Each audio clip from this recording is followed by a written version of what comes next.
शिवसेना भाजप रिपाई महायुतीचे उमेदवार खासदार आनंदराव अडसूळ यांच्या प्रचारार्थ केंद्रीय मंत्री नितीन गडकरी यांची अमरावती जिल्ह्याच्या अंजनगाव सुरजी जाहीर सभा घेण्यात आली होती। केंद्रीय मंत्री नितीन गडकरी यांनी व्हिडिओ कॉन्फरन्सिंगद्वारे संबोधन केले। लोकसभेची निवडणूक विकासाबरोबरच राष्ट्रीय अस्मितेसाठी महत्त्वाची असून छोटाछूट अपक्ष देश विकासात कसलेही योगदान देऊ शकत नाही। आज देशाला विकासाबरोबर सीमेपलीकडून होणारा धोका लक्षात घेता अशा देशविघातक शक्तीशी लढवण्यासाठी नरेंद्र मोदी सारख्या कणखर नेतृत्वाशिवाय पर्याय नाही। म्हणून आपले अमूल्य मत महायुतीचे उमेदवार आनंदराव अडसूळ यांनाच द्या, कारण आनंदराव अडसूळ यांना दिलेले मत सरळ नरेंद्र मोदी यांना मिळणार आहे, असे प्रतिपादन यावेळी उपस्थितांनी केले।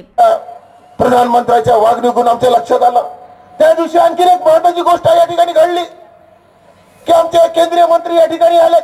त्यांनी सुद्धा त्यांच्या भाषणातून या ठिकाणी सांगितलं की आपण या ठिकाणी अमरावती जिल्ह्याचं नेतृत्व आपण करणार आहात। मी या ठिकाणी आता वेळ न घेता पुढचा कार्यक्रम आमचे गजानन भाऊ यांनी सांभाळावं आणि या अमरावती जिल्ह्याचं नेतृत्व करण्यासाठी भारतीय जनता पार्टी आणि शिवसेनेला संधी द्यावी।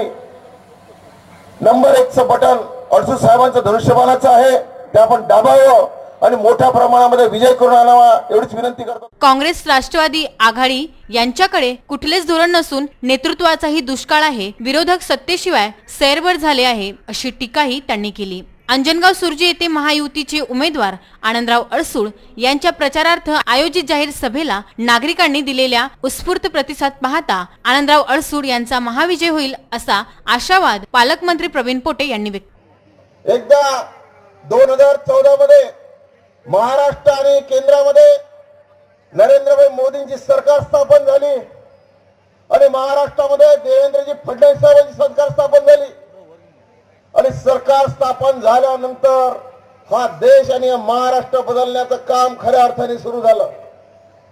आज तुम्हाला आम्हाला माहिती आहे की आपण मोठा एक युद्धावरती या ठिकाणी आलोय।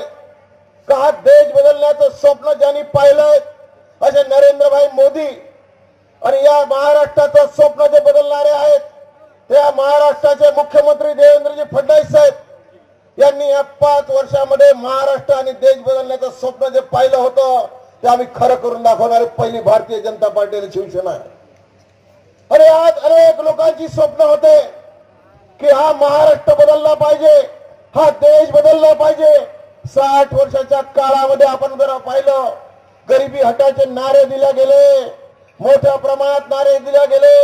इंदिराजी आल्या, राजूजी आले, राहुलजी आले, सोनियाजी आले आणि मोठ्या प्रमाणात गरिबी हटवण्याचे नारे दिले गेले। पण आजपर्यंत कळलं नाही गरिबी कोणाची हटली। आजपर्यंत आमच्या हेच लक्षात नाही आलं गरिबी ज्याची हटली ते काँग्रेसचे कार्यकर्ते पदाधिकारी, त्याच्या पलीकडे गरिबी इथे हटलेली नाही। या प्रसंगी व्यासपीठावर पालकमंत्री प्रवीण पोटे, खासदार आनंदराव अडसूळ, आमदार प्रकाश पाटील भारसाकडे, आमदार रमेश बुंदिले, नगराध्यक्ष कमलकांत लाडोडे, जिल्हाध्यक्ष सुधीर सूर्यवंशी आदी उपस्थित होते। या जाहीर सभेला मोठ्या संख्येने नागरिकांची उपस्थिती होती। विसेन न्यूज करता अंजनगाव येथून जावेद शहा यांचा हा वृत्तांत।